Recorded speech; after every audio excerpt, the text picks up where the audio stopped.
भाइयों बहनों नमस्कार।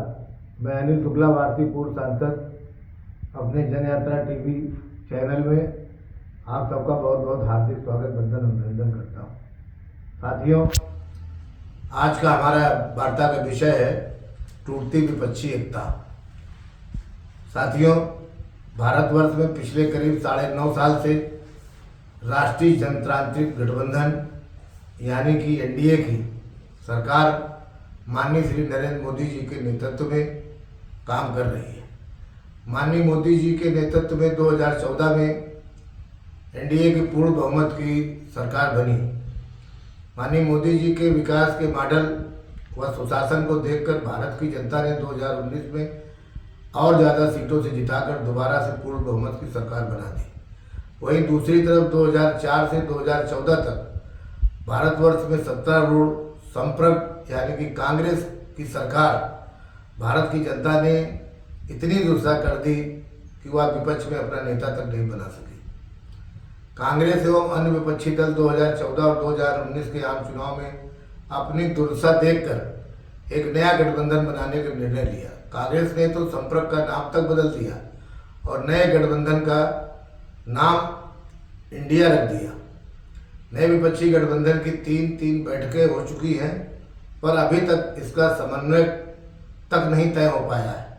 कॉमन मिनिमम कार्यक्रमों की बात तो छोड़ो, 2024 में देश में होने वाले आम चुनाव के पहले नवंबर में हो रहे 5 राज्यों मध्य प्रदेश, राजस्थान, छत्तीसगढ़, तेलंगाना व मिजोरम के चुनाव सेमीफाइनल के रूप में देखे जा रहे हैं।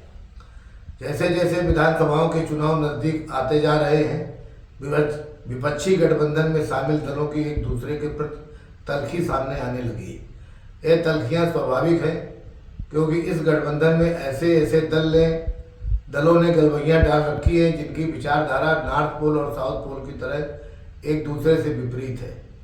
भारतीय राष्ट्रीय विकासात्मक समावेशी गठबंधन यानी 60 में इंडिया के गठबंधन के दिन से ही इसके पतन के कयास लगाए जाने लगे थे और यह पतन आसन्न विधानसभाओं के चुनाव के पहले ही दिखने लगे हैं।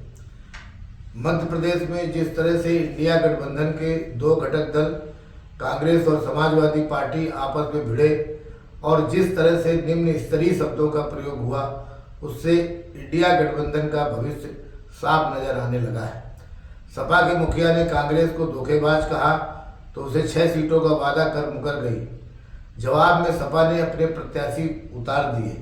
जिस तरह से कांग्रेस के उत्तर प्रदेश के अध्यक्ष श्री अजय राय व मध्य प्रदेश के अध्यक्ष श्री कमलनाथ ने समाजवादी पार्टी पर हमला बोला, उससे इंडिया गठबंधन का भविष्य साफ नजर आता है। कांग्रेस के उक्त दोनों नेताओं ने श्री अखिलेश यादव को भला बुरा कहा तो समाजवादी पार्टी के नेता आईपी सिंह ने तो श्री राहुल गांधी को वंशविहीन कहकर कांग्रेस पर तीखा हमला बोला, जिसके बाद में आईपी सिंह ने उसे डिलीट भी कर दिया। इससे 2024 में होने वाले आम चुनाव में उत्तर प्रदेश में इंडिया गठबंधन खास तौर पर कांग्रेस की होने वाली दुर्गत का अंदाजा लगाया जा सकता है, क्योंकि उत्तर प्रदेश में भारतीय जनता पार्टी के बाद समाजवादी पार्टी के पास ही बड़ा जनादेश है।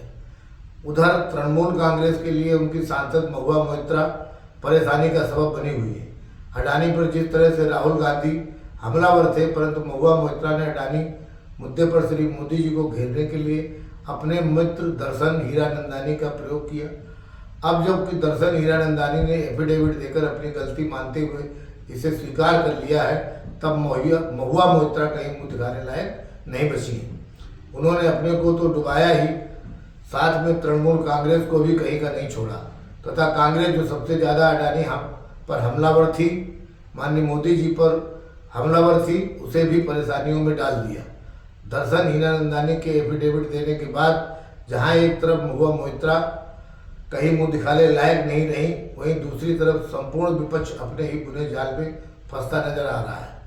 वहीं दूसरी तरफ तमिलनाडु के मुख्यमंत्री एम.के. स्टालिन के पुत्र व प्रदेश में मंत्री उदयनिधि स्टालिन ने सनातन धर्म पर अति आपत्तिजनक टिप्पणी कर भाजपा को एक मजबूत हथियार दे दिया है और भाजपा सनातन धर्म के इस हथियार को पहली धार देकर 2024 के चुनाव में इस्तेमाल करने जा रही है, क्योंकि देश में लगभग 100 करोड़ से भी ज़्यादा लोग सनातन धर्म पर आस्था रखते हैं और कट्टर सनातनी हैं। इंडिया गठबंधन में पितामह की भूमिका पाने को बेकरार बिहार के मुख्यमंत्री श्री नीतीश कुमार, इंडिया गठबंधन का संयोजक व भावी प्रधानमंत्री का प्रत्याशी न बनने से काफ़ी क्षुब्ध है। और बड़ी बात नहीं है कि श्री पलटू राम एक बार फिर पलटी मारकर एनडीए में शामिल हो जाएं।